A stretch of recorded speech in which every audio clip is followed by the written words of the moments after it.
Senior सहाफ़ी और तज्ज़ियाकार हारून रशीद साहब इस वक्त हमारे साथ मौजूद हैं। उनसे भी ज़रा रहनुमाई हासिल करते हैं कि ये क्या होना चाहिए मुल्क की सूरत हाल में इस वक्त। हारून रशीद साहब, बहुत बहुत शुक्रिया सर आपके वक्त का।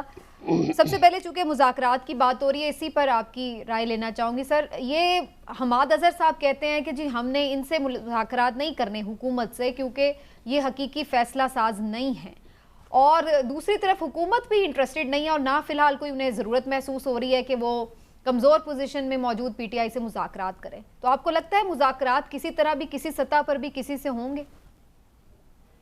नहीं, वो प्लान ये है जो अब तक का अंदाजा है, कुछ मालूमात भी हैं कि 2 महीने दिए गए हैं इन्हें कि तहरीक इंसाफ को कुचल डालें, उसके बाद करेंगे बल्दियाती इलेक्शन। अंदाजा ये है, उसमें अंदाजा लगाएंगे, उसमें फिर दारोगीर करेंगे, कुछ लोगों को पकड़ेंगे, कुछ को मिलाएंगे, अंदाजा भी हो जाएगा।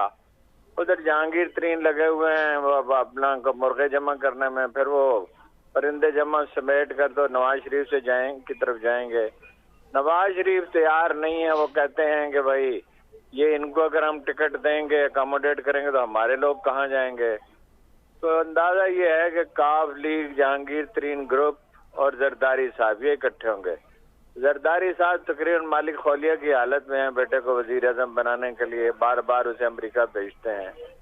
लेकिन एक सवाल है बुनियादी, जो सब कुछ तो हो जाएगा और इसमें मुमकिन वो कुछ लीडर तो भगा दिए उन्होंने, लेकिन जो ताज़ा तरीन सर्वे हुए हैं, रैंडम से मुख्तसर से सर्वे हुए हैं शहरों में, वोटर तो टस से मस नहीं हुआ, वहीं का वहीं खड़ा है।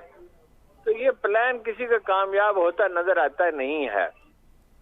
और दूसरी बात यह है कि नवाज शरीफ साहब अगर ये समझते हैं कि मुस्तकिल तौर पे जोश और सरगर्मी के साथ उनका साथ देती रहेगी, ये बात फहम से बालातर है। जो ज्यादा ताकतवर होता है वो इशारा अबरू पे नहीं चलता, और जाहिर है जब अगर नतायज हस्बे दिलखा न निकले तो फिर ये है कि वो फर्क आने लगेगा। फिर ये कि वो इससे भी बड़े अलार्म्ड है नवाज शरीफ साहब कि भाई ये क्या हो रहा है, अपना काफ लीग और जरदारी और अपना जहांगीर तरीन ग्रुप और उनकी मरकज में हुकूमत बनने का इम्कान ही खत्म हो रहा है। पंजाब में वैसे अनपॉपुलर है, सिंध में है ही नहीं, और बलूचिस्तान अलग थलग है, वो तो जो बड़ा अफ्रीक होगा उसके साथ जाएगा। बलूचिस्तान तो एस्टेब्लिशमेंट की तरफ देखता है। जरदारी साहब कहते हैं कि भाई मैं खरीदारी कर लूंगा बलूचिस्तान में, खरीदारी को कद्दू खरीदने हैं, वो जाएंगे और अपनी जेब में डाल लेंगे, पैसे बहुत हैं उनके पास। अभी बल्दियाती इलेक्शन में भी कराची में यही हिकमत इख्तियार करके, मुझे नहीं लगता ये मंसूबे परवान चढ़ते हुए। हमारा वोटर अपने जज्बात पोशीदा रखता है आमतौर पे, और जब ये तूफान आता है, ये सरजमीन की हजारों बरस की रवायत है, जलजले आते हैं, तूफान आता है, कैद साली होती है, खुश्क साली होती है, गैर मुल्की अफवाह दाखिल होती हैं, कौमों का मिजाज हजारों बरस में बनता है। ठीक। तो वो खामोश हो जाता है, दब हो जाता है और अच्छे वक्त का इंतजार करता है।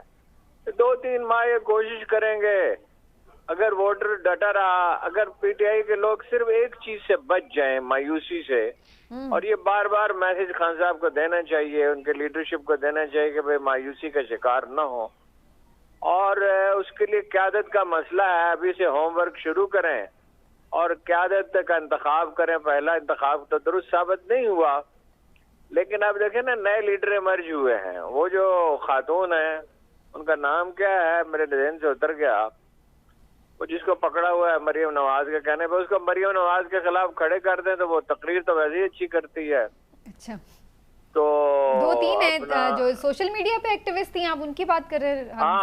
सनम जावेद और तैयबा राजा। सनम जावेद वो खड़ा कर दें मरियम के खिलाफ तो हैंड्स डाउन उसको हरा देगी। अच्छा, इसी तरह और लोग तलाश करें, ग्रुप बनाएं खामोशी के साथ, और कुछ और तरीके हैं जो जाहिर है टीवी पे डिस्कस नहीं कर सकते। एक आदमी, देखिए, शिकस्त लीडर को होती है, हीरो को नहीं होती।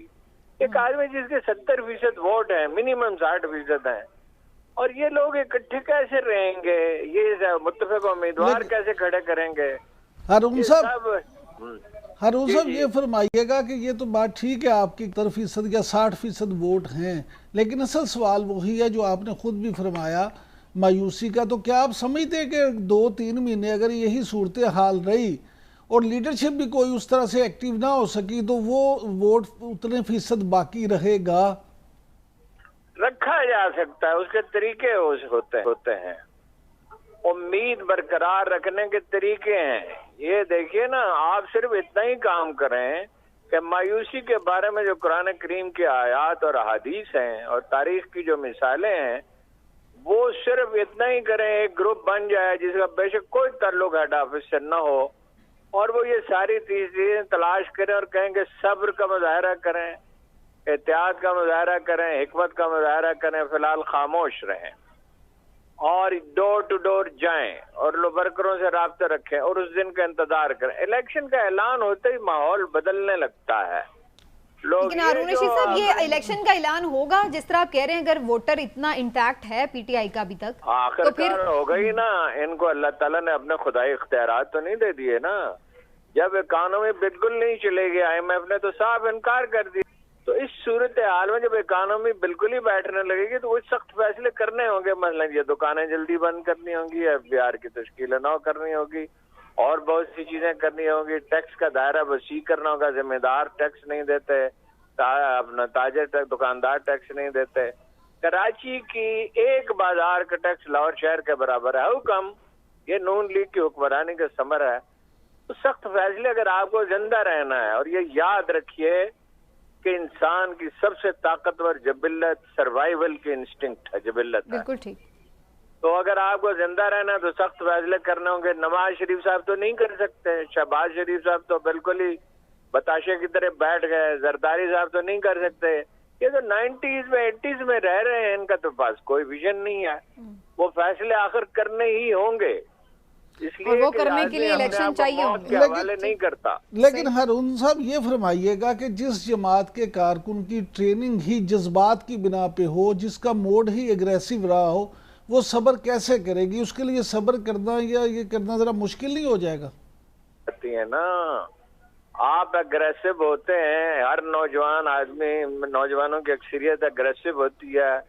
फिर वो कारोबार करती है, जब या दफ्तरों में नौकरी करती है या बैरून मुल्क जाती है या कोई भी धंधा करती है, तो उसे जल्दी उसे सीखना, फिर उसे अगर वो नहीं सीखता तो हादसा पेश आता है। और कुदरत आदमी को सिखाती रहती है। ये हादसा जो हैं ये सिखाने के लिए होते हैं, इंडिविजुअल्स को भी, कौमों को भी, इलाकों को भी। सही, वक्त के साथ ठहराव है। अभी तब्दीली नजर आ रही है तहरीक इंसाफ में, अगर आप गौर करें, उनके खान साहब के तर्ज अमल में भी तब्दीली है। और वो ये अब इस पे बेट कर रहे हैं कि शाह महमूद को आराम से रखा हुआ है कि भाई वो उससे कहें पार्टी टेक ओवर कर ले, बाद में उससे डील कर लेंगे। लेकिन वो मौलाना मौदूदी बैठे हुए थे एक दिन, उनकी खिदमत में हाजिर था, इत्तफाक से कुछ और लोग भी थे। तो जमात के लोग, जमात इस्लामी के लोग पकड़े जा रहे थे। 70s में, अर्ली भुट्टो के जमाने की बात है। तो उन्होंने एक फिक्रा कहा, अचानक, कम बोलते थे वो लेकिन बहुत सोच समझ के बात करते थे। उन्होंने कहा, इस शाम का डंक मैं हूं, जब तक मुझे गिरफ्तार नहीं करेंगे कुछ नहीं होगा। जब तक उनका लीडर जिंदा है और डटा हुआ है, और डटा हुआ तो है ही, यही तो उसके अंदर खूबी है। सियासी हरकियात का तो उतना इदराक नहीं है और मर्दम शनासी भी कम है। तो ये मुझे तो नहीं नजर आता कि जहांगीर तरीन, अब कोई आलू है जो वो खरीद लेंगे, जहांगीर तरीन साहब या चौधरी शुजात साहब। फिर इनका क्या मुस्तकबिल क्या देख रहे हैं आप? चेयरमैन पीटीआई के लिए क्या होगा? मुस्तकबिल नहीं इनको। नहीं सर, ये अगर नाअहल हो जाते हैं, जाएंगे इसी में। अच्छा। जो लोग किरदार की इतनी पस्ती का मुजाहरा कर रहे हो, घरों में औरतों को उठाया जा रहा है, जो आदमी नहीं पकड़े होते बाप या बेटे को गिरफ्तार कर लिया जाता है, किसी की फैक्ट्री बंद है, किसी का घर ढा दिया है, और शर्म इनको आती नहीं है। ये सब लोग इनको माफ कर देंगे? लोग जो हैं वो कीड़े मकोड़े हैं, लूले लंगड़े हैं, अंधे हैं। जिस दिन उन्हें इख्तियार मिलेगा, इनका कोई विजन ही नहीं है। जिसने भी ये मंसूबा बनाया है, बड़ा नाकस मंसूबा है। ये जहांगीर तरीन साहब जो है ना, ऊंधे होकर गिरेंगे, मुंह के बल गिरेंगे। हाँ जी।